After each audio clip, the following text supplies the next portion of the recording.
जालना जिल्ह्यामध्ये 156 जागांसाठी पोलीस भरती प्रक्रिया पार पडणार आहे. 156 जागांसाठी जवळपास 10,000 अर्ज जे ते दाखल झालेले आहे आणि उद्यापासून या भरती प्रक्रियेला सुरुवात होणार आहे. मी सध्या पोलीस मैदानावरती आहे आणि आपण पाहू शकतो की या मैदानावरती जी आहे ती पोलीस भरतीची प्रक्रिया पार पाडण्याची तयारी जी आहे ती पूर्ण झालेली आहे. या ठिकाणी पोलिसांच्या वतीनं सीसीटीव्ही कॅमेरे असणार आहेत. त्याचबरोबर टायमिंग मशीन जे आहे ते ॲक्युरेट टायमिंग येण्यासाठी देखील या ठिकाणी मशिनरी जे आहे ते बसवण्यात आलेले आहे. आपल्यासोबत अप्पर पोलीस अधीक्षक आहेत. सर, 156 जागांसाठी पोलीस भरती प्रक्रिया पार पडते. कशा पद्धतीने पोलिसांच्या वतीने तयारी करण्यात आलेली? आमची तयारी भरती प्रक्रियाची पूर्ण झालेली आहे. जे रनिंग इव्हेंट्स आहेत त्याच्यासाठी आपण RFID ची व्यवस्था केलेली आहे, ज्यामुळे एक्झॅक्ट टायमिंग कळणार. त्याचबरोबर सेकंड मेकॅनिझम म्हणून CCTV कॅमेरे पूर्ण परिसरमध्ये लावण्यात आहे.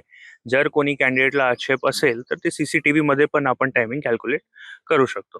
त्याचबरोबर ह्याच ग्राउंडवर शॉर्टपुटचे पण 6 मैदान तयार केलेले आहे. दररोज जवळपास 1000 कॅन्डिडेट येणार आहे. एक आठवड्यामध्ये आपण हा भरती पूर्ण करणार.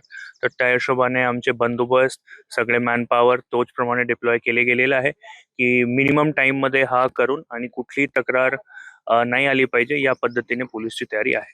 किती जागांसाठी भरती प्रक्रिया पार पडते, त्यासाठी किती अर्ज दाखल झालेले आहेत आणि किती दिवस ही भरती प्रक्रिया चालणार आहे? एकूण 156 जागा आमच्याकडे यावेळी आहे. त्याच्यासाठी 9,700 प्लस ऍप्लिकेशन आमच्याकडे आलेलं आहे आणि हा भरती प्रक्रिया 11 तारीखला आपण स्टार्ट करणार आणि 18 तारीखला एकूण 8 दिवसची हा प्रक्रिया राहणार. पोलिसांच्या वतीनं तुम्ही एक आव्हान सातत्यानं सोशल मीडियाच्या माध्यमातून सुरू आहे की कोणी जर या भरती प्रक्रियेसंदर्भात पैशाची मागणी करत असेल, असे काही इनपुट आहेत की एक अवेअरनेस म्हणून तुम्ही हे करताय? एक अवेअरनेस म्हणून आपण करतो. काही बरेच खेडेपाड्याची मुलं येऊन ते वर्षभर प्रॅक्टिस करून हा भरती प्रक्रियामध्ये पार्ट घेत आहे. तर ते काही आमिषचे बळी पडू नये म्हणून आपण अपील करतो. हे पूर्ण प्रक्रिया CCTV कॅमेरामध्ये आणि स्वतः पोलीस अधीक्षक आणि पूर्ण यंत्रणा इथे हजर राहणार.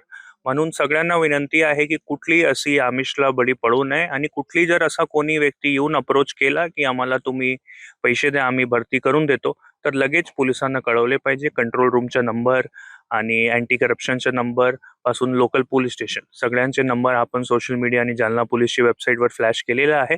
तर अशी काही जर तुमच्याकडे माहिती आहे तर लगेच पोलिसांना कळवले पाहिजे. नक्कीच. खरं तर उद्यापासून 156 जागांसाठी पोलीस भरती प्रक्रिया पार पडते आणि त्यासाठी पोलिसांकडनं तयारी जी आहे ती पूर्ण झालेली आहे. मैदानावरती सीसीटीव्ही कॅमेरे असणार आहे. एखाद्या उमेदवाराचा जर आक्षेप असेल तर तो आक्षेप निराकरण करण्यासाठी पोलिसांच्या वतीने या ग्राउंडवरती सीसीटीव्ही कॅमेरे देखील बसवण्यात येणार आहे. त्याचबरोबर कोणत्याही आमिषाला बळी न पडता पोलीस भरती करावं असं आवाहन देखील पोलिसांच्या वतीने करण्यात आलेलं आहे. अक्षय शिंदे, साम TV न्यूज, जालना.